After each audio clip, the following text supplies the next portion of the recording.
kids. What makes someone like you take the time to come to a TV show, and what makes someone down the road break into houses? Something like when they get in gangs? Families? robbers.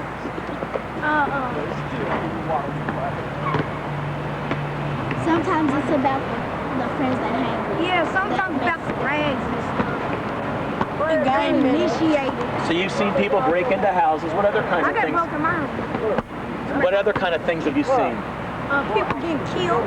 And police arresting people everywhere. And something like these people that like on news, it was a long time ago, police was just beating this old woman on TV, and well, they just wouldn't stop them. They got caught on the camera. What do you think we should do with criminals? What should we get jumped in school? A lot of crime in school? Yeah. Especially in the bed. A lot of anger? Like high schools, there's a lot of that's why they need cameras. This boy did it. That's why they need security guards. You start off talking about all the media coverage and the state of American politics and how you guys as teenagers perceive it. Well, I think it's the government's being a little hypocritical. They're talking about the future of our country and they're forgetting who the future is. We, as young Americans, we have views and feelings on a lot of these certain issues, and a lot of the Republican and as well as the Democratic candidates for the next presidential election have views that aren't going to do too much for our future. They are trying to get us jobs now, and the newest polls are showing that you can't get a job without a college degree. I think about talk shows and stuff. People blame it on that all the time, but really I think talk shows can sometimes help you understand what's going on in the world better, because it talks about the real world and what's really going on, and it talks about, like, when it talks about pregnant teens or whatever, it's not saying, oh, here's a pregnant teen and this is the good things about her life. It tells you all the bad things and what, like, all the pressures that she's going through, which makes it easier for you to understand that, oh wow, that's a bad thing. Like, that can be real hard on her, so it would probably be hard on me. I open the floor. You guys share with me things that are going on in your generation, what you see on the streets, and what you guys think it all stands for. I think that most of the people that I know and most of the people that I've seen around are either trying to fit in with a certain group or trying to rebel and trying to be different. And you can tell which people are really concerned with being themselves and which people are really concerned with being someone else. And I think that any group or any type of expression has something wrong, and all of our parents that approve or disapprove, they were different at one point too, and their parents approved or disapproved, and it's always going to be that way. So youth has always been youth, as we all see it. Just wondering if some of the things that this generation is doing, what's it based on? Is it just based on youth? Yeah. I mean, Aristotle's the one that came up with saying youth is going to dogs or whatever. And so that kind of shows that even back in ancient Greece, I mean, they thought that the next generation was falling apart. And so I think that everybody's kind of thinking that each next generation is just so wild, so different, but I think we all grow up. Right. Well, I'm sick of my parents always saying that I'm such a wild child. I mean, I've done a few bad things in my time, but they can't really talk because when they were children, they were smoking pot every single day, about an ounce a day, which is quite a lot. And they were drinking a lot, they were smoking, and then done a lot of stuff that I haven't done. And they keep on condemning me, saying, well, I've done it, you shouldn't be doing it. And I don't do half as much of the stuff as they sometimes do now. But still, they keep on getting on my back. And it's kind of Yeah, well, it's their parents' role, and one of the things children's responsibility to do is to see your parents a little bit like human beings and appreciate the role that they're trying to portray, because they really care for you. Like, as far as priorities going to school, I think, it's all messed up, because they say that you have to do all this stupid stuff, like stuff that you don't even care about, like gym class. Like, why do I really have to go to gym class? I mean, if I'm going to be unfit, I'm going to be unfit. There's nothing they can say or do about it, obviously, but make me go and run the mile in under 11 minutes, So, but if you go into like a deeper than just like the classes I have to take, why is it that some kids just like can't grasp hold of what they have to do in high school? And like those are the kids who just walk around like aimlessly, you know, just bumping into everybody, just whack down on whatever. Why is it that they can't figure out that we have to go to school to learn and we have to make a foundation for what's going on after school? I mean, how has it shaped you? Tell me how your role models have shaped you to make good or bad choices. We're all part of this Generation X type thing that we've all been labeled, and none of us are really sure what we all want to do. We can't all agree on one thing, and we live in like a real anti-Generation X, you know, environment, whatever you want to call it. And like we've got these 50-year-old government teachers who hate us, and all they do is tear into us. And it's like they don't give us any choices because they don't want to give us any freedom. And then they wonder why we're just like totally defiant of what goes on. So in essence, I guess the people, the older generation, who are calling us X generation, are really putting us like in a bad place, to put us in a place where we don't want to make right decisions, where all we want to do is screw up. I think Me in personal, I express myself as myself. I don't express myself as a youth. I don't express myself as a black person. I don't express myself as a white person. I express myself as me. I will express myself exactly the same till the day I die. I have dreadlocks. I will have dreadlocks till the day I die. It's not because I'm Rastafari, because I like it. Because it's one inside of me. That's me. I write poetry because it's me. I'm not going to change the day I die. I hang with my friends. I play music. And I will do this till the day I die because it's me. Not because I'm young. Not because it's the end thing. Because that's what I feel that myself is driven to do. And I will continue to do this till the day I die. That's just how I am. As I see it, I see a lot of kids, tell me if I'm wrong, that are working at really trying to express themselves. I mean, seem to be trying hard. Do you guys see that? Now, violent crime in our society, believe it or not, has decreased. But the fact that you guys, when I was growing up and was Jim growing up, we would never meet a bunch of 10, 11, and 12-year-olds almost anywhere in this country that are telling us that they're exposed to gangs, guns, drive-bys, break-ins, or drugs. Or crime in school, was unheard of when I was in school. Some people take steroids.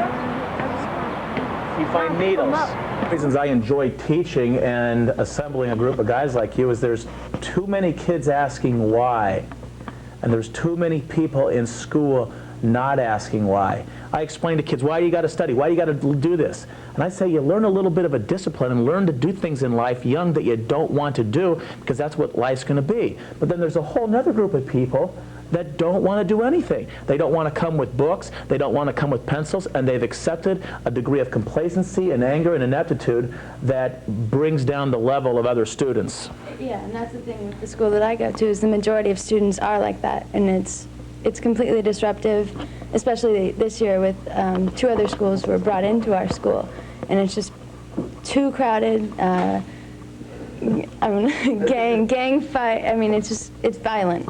It's very violent. So the anger and the apathy is consistent, and it does no one any good.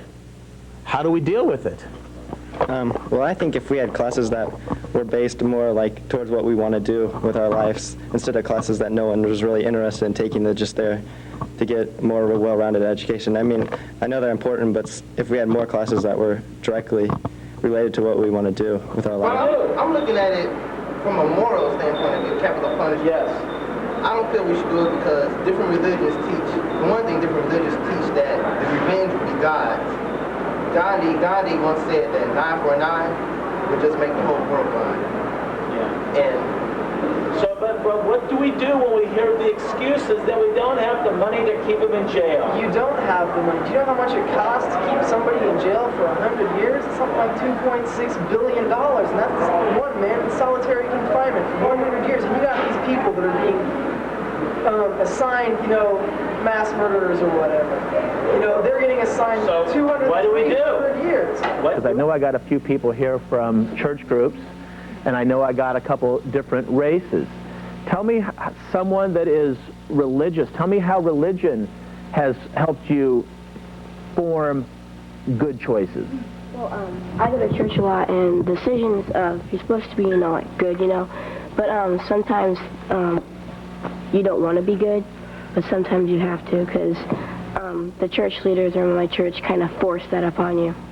Got a friend that just, her church is so strict on just listening to Christian music, and going to church like every night of the week, and she can't listen to what she wants to listen to when she wants to listen to it. She's got to be a good girl, and it's like, that's not her, because I see her when she's away from church and away from her parents. She listens to what I listen to. She listens to rap. She just does how she wants to, and it's her choice, but her parents are first forcing another option on her that she doesn't want to choose. And you're young lady that goes to church, do your parents force it on you, or is it sort of a mutual choice? It's sometimes it's not appropriate, and sometimes it is. Like if you're in church and you just pop open your stereo and start listening to it, that's not appropriate. There's some positive things about going. Well, I go to church or temple. Yeah, and there are some positive things. I mean, it's not just that you have to go and they have to pray all the time. I mean, I've made so many great friends from my church and our temple, and I can just hang out with them all the time. And I mean, it's something that we have in common, that we share in common, our religion, and we can talk about it. And if we don't understand something, we can ask them, and they know what it is or whatever. I mean, it's really great to be in groups with, like, church groups also. Right. And because you do activities and go places and meet new people. So relax and loosen up. Yes, sir. Melting into the floor, too. Melting into the what? Floor. Floor, and that's an exercise you do? Yeah. And it helps you relax? Tell me about that exercise. What do you do? We lay on the floor, and Miss Tugman, she tells us something just to relax and calm down, move all the tension out your body. She starts from the top of our head and goes down to our feet. And that's a good exercise, right? Yes. Did you ever do that at home?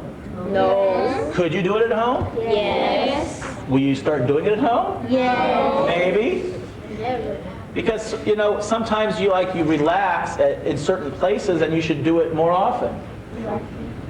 And, you know, just tell me about some of the things that you could be doing if you weren't watching TV. You could be playing at the park with your friends. Enjoying nature. Board games. Board games. Playing with anything in your room, any games or toys, whatever. Playing in your room. Playing sports. Playing sports. I like playing with my friend next door because he's my best friend. Best friend next door, yes. Reading. Reading. How many of you guys read? How many of you read outside school? I like that. That is great. Cool. Reading is like exercise of the mind. That kind of attitude doesn't work.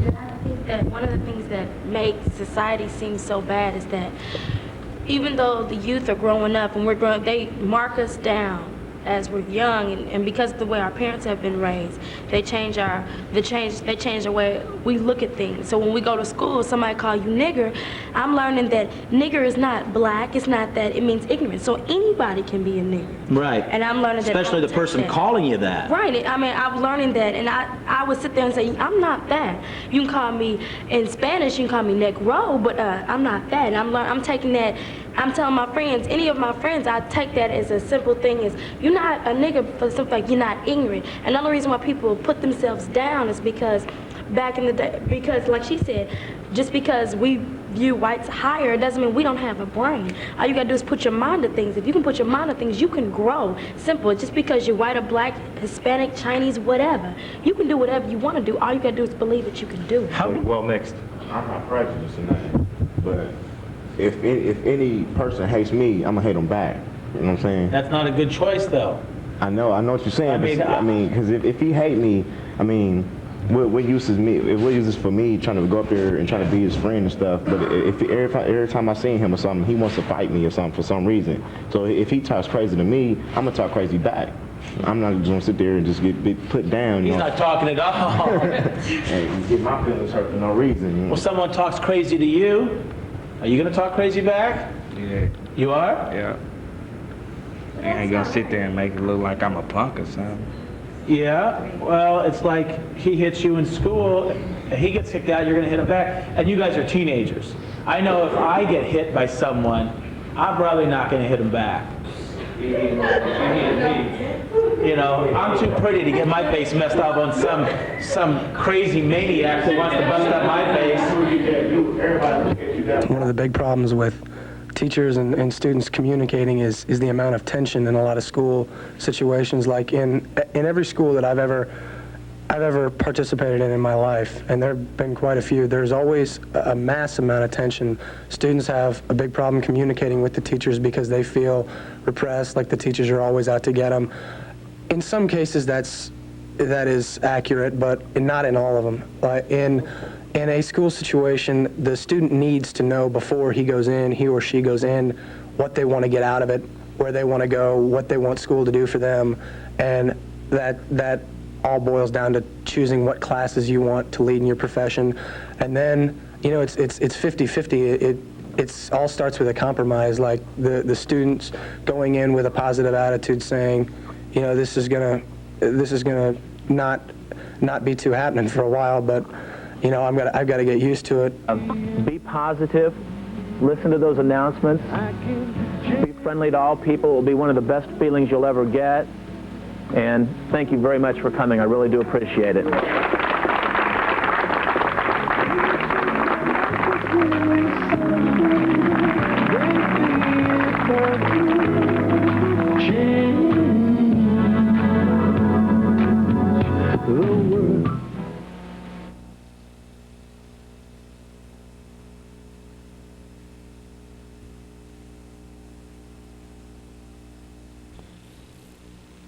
Thanks for staying with us. Today we're joined by Blair Karsh. She is a motivational speaker as well as an author of the book called Bigger Than Cool.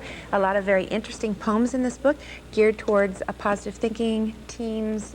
What made you write something like this? Well, basically for the last 2 years I've spent my time working with students in public schools.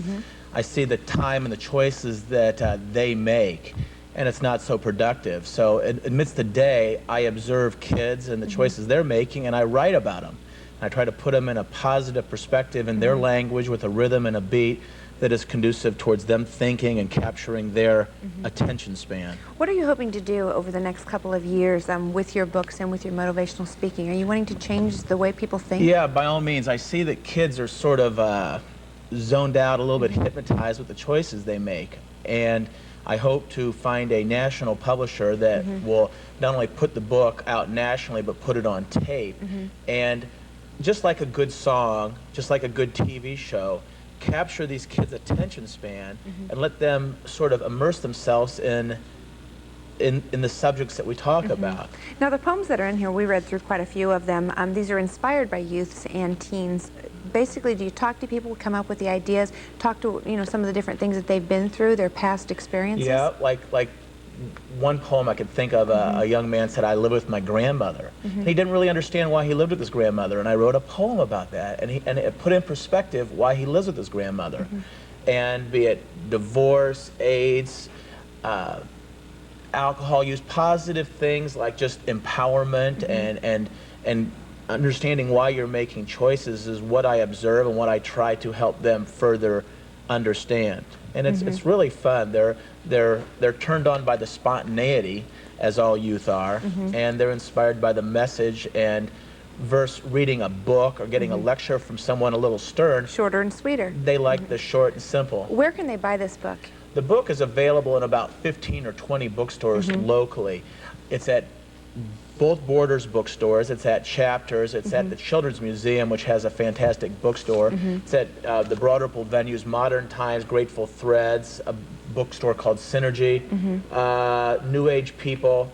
It's at a bookstore called Chatham's and both Pack Mail franchises. Okay. A lot of different places. We're also going to put a number up on the screen if you would like to call and get more information about this book or order a book. This book is great for parents, children's, teens, as well as teachers. Has a lot of inspirational poems in there. The number is 317-971-2626, and Blair Karsh is a motivational speaker and the author of the book Bigger Than Cool. We hope that you enjoyed the show today. If you ever have any comments, questions, or suggestions, please don't hesitate to write me here at Christiana, 1000 North Meridian, Indianapolis, Indiana, 46204. Have a great day, and we'll see you back here tomorrow. Bye-bye.